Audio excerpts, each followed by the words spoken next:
I wondered if you might make it here. You're quite resourceful. I'm known as Father. The Institute is under my guidance. I know why you're here. I'd like to discuss things with you face to face. Please, step into the elevator.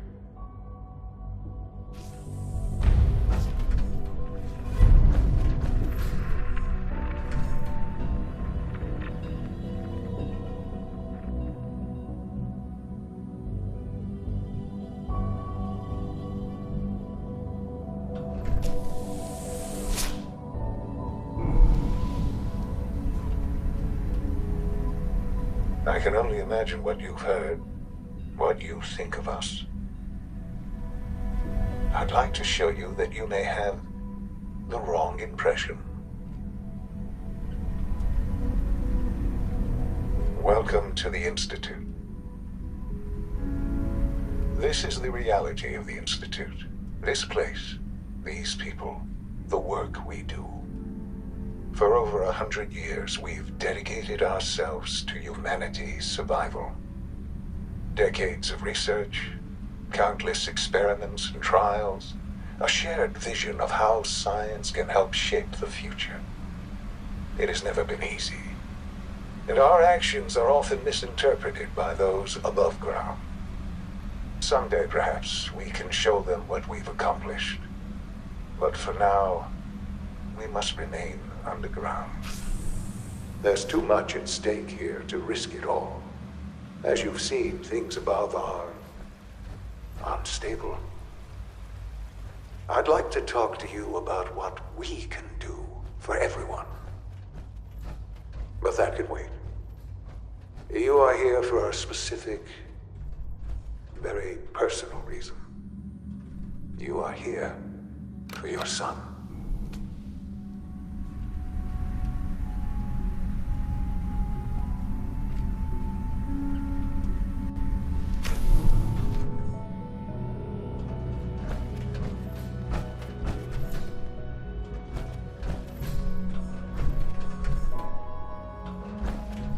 Busted.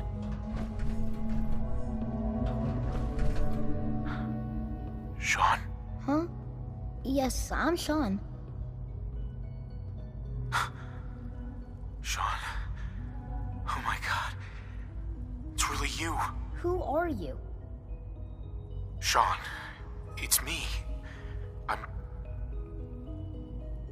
your dad. Father, what's going on? What's happening? Yes, it's me, your dad. I'm here, Sean. What's going on? Father? Father! Shh. It'll be okay, Sean. I'm here now. I don't know you. Go away. Father! Father, help me! There's someone here, help me! Please, Sean. I'm your father. Talk to me. Just open the door. Father? Father, help me!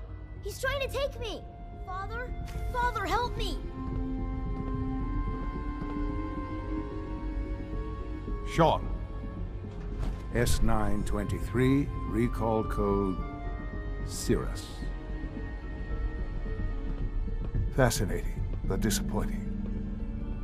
The child's responses were not at all what I anticipated. He's a prototype, you understand. We're only just now beginning to explore the effects of extreme emotional stimuli. Please try and keep an open mind. I recognize that you are emotional, and that your journey here has been fraught with challenges. Let's start anew. I am Father.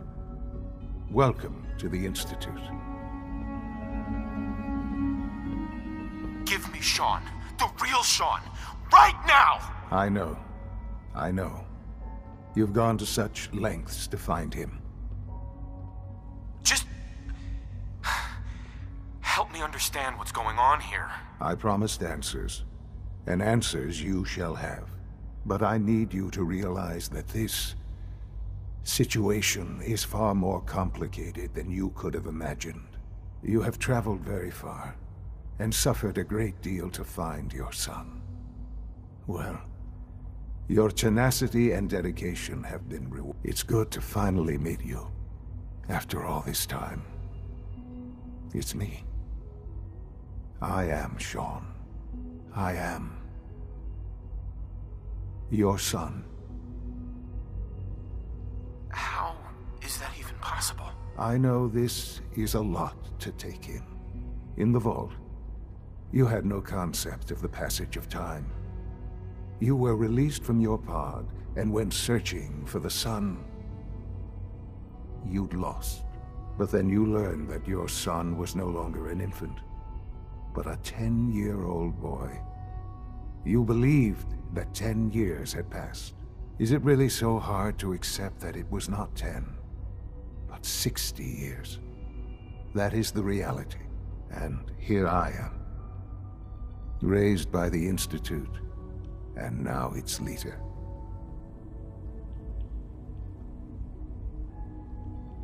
But why?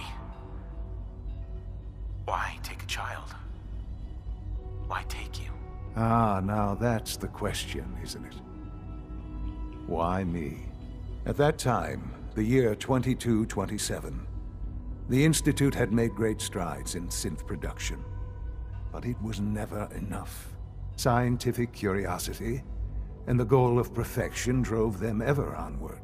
What they wanted was the perfect machine. So they followed the best example thus far. The human being. Walking, talking, fully articulate, capable of anything. So the weird science experiments needed specimens. That's why they took you. In a manner of speaking. Yes. The Institute endeavored to create synthetic organics. The most logical starting point, of course, was human DNA. Plenty of that was available, of course. But it had all become corrupted. In this wasteland, radiation affected everyone. Even in their attempts to shield themselves from the world above, members of the Institute had been exposed. Another source was necessary. But then the Institute found me, after discovering records from Vault 111. An infant, frozen in time, protected from the radiation-induced mutations that had crept into every other human cell in the Commonwealth. I was exactly what they needed. And so it was my DNA that became the basis of the synthetic organics used to create every human-like synth you see today. I am their father. Through science, we are family. The synths, me, and you. Sean. It's really you. It really is. I know you must have questions. Please. Anything I can do to help you understand. So you're in charge of the Institute? I am the acting director, yes. I spent decades working to reach this point. It's a responsibility I take very seriously. The Institute. It's important. It really is humanity's best hope for the future, no matter what those above ground might think of us. But, Director? Why you? I was the most qualified for the position, obviously. I've lived my life within these walls, dedicated to science like every other member of the Institute. My hard work has paid off. Ultimately, the Commonwealth has nothing to fear from us. Whatever you've seen or heard, I know I can convince you of that. Just give me time. What else can I say to ease your mind?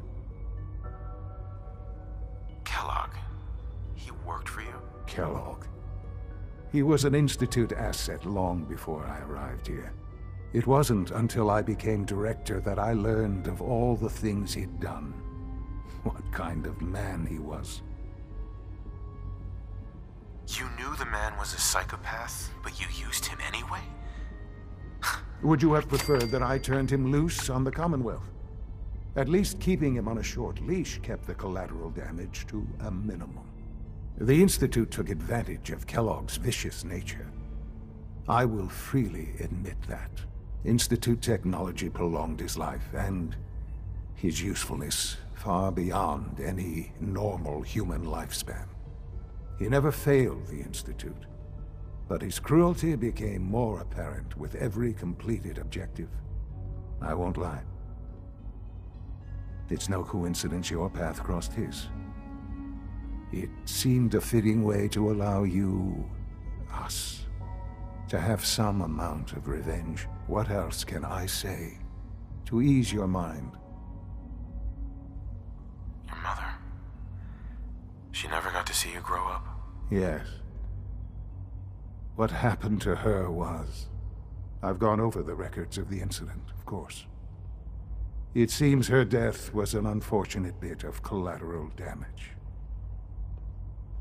Collateral damage?